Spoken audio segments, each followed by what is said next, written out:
भीष्म पितामह बाणों की शैया पर लेटे थे। शैया पर लेटे लेटे वे सोच रहे थे कि मैंने कौन सा पाप किया है जो मुझे इतने कष्ट सहन करने पड़ रहे हैं। भगवान श्री कृष्ण ने तब उन्हें उनके उस पाप के बारे में बताया था जिसके कारण उन्हें यह कष्ट झेलना पड़ा। आइए जानते हैं इस वीडियो में भीष्म पितामह से जुड़ी खास बातें। भीष्म पितामह महाभारत की कथा के एक ऐसे नायक हैं जो आरंभ से अंत तक इसमें रहे। भीष्म पितामह ने जीवन भर अपनी प्रतिज्ञा का पालन किया और हस्तिनापुर को सुरक्षित हाथों में देखकर ही अपने प्राणों का त्याग किया। उन्हें देवव्रत व गंगापुत्र आदि नाम से भी जाना जाता है। गंगापुत्र भीष्म किसी जन्म में द्यौ नामक वसु थे। एक बार पृथु आदि वसु अपनी पत्नियों के साथ मेरु पर्वत पर भ्रमण कर रहे थे। वहां वशिष्ठ ऋषि का आश्रम भी था। एक वसु पत्नी की दृष्टि ऋषि वशिष्ठ के आश्रम में बंधी नंदिनी नामक गाय पर पड़ गई। यह गाय समस्त कामनाओं की पूर्ति करने वाली थी।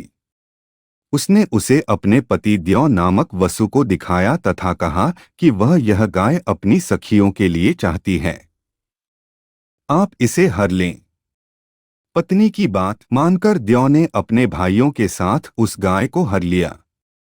वसु को उस समय इस बात का ध्यान भी नहीं रहा कि वशिष्ठ ऋषि बड़े तपस्वी हैं और वे हमें श्राप भी दे सकते हैं।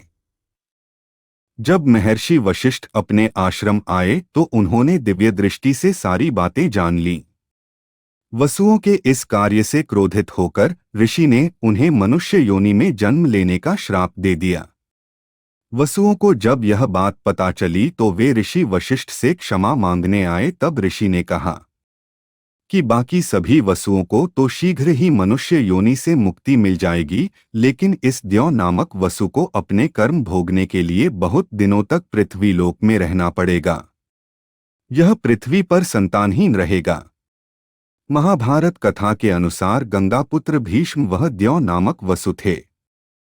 श्राप के प्रभाव से वे लंबे समय तक पृथ्वी पर रहे तथा अंत में अपनी इच्छामृत्यु से ही अपने प्राण त्यागे। इस दौरान जब भगवान कृष्ण जब भीष्म के पास आए तो उन्होंने पूछा, मैंने ऐसे कौन से पाप किए हैं कि वाणों की शैया पर लेटा हूं पर प्राण नहीं निकल रहे हैं। भगवान कृष्ण ने कहा कि आप अपने पुराने जन्मों को याद करो और सोचो कि आपने कौन सा पाप किया है। भीष्म बहुत ज्ञानी थे। उन्होंने कृष्ण से कहा कि मैंने अपने पिछले जन्म में रति भर भी पाप नहीं किया है।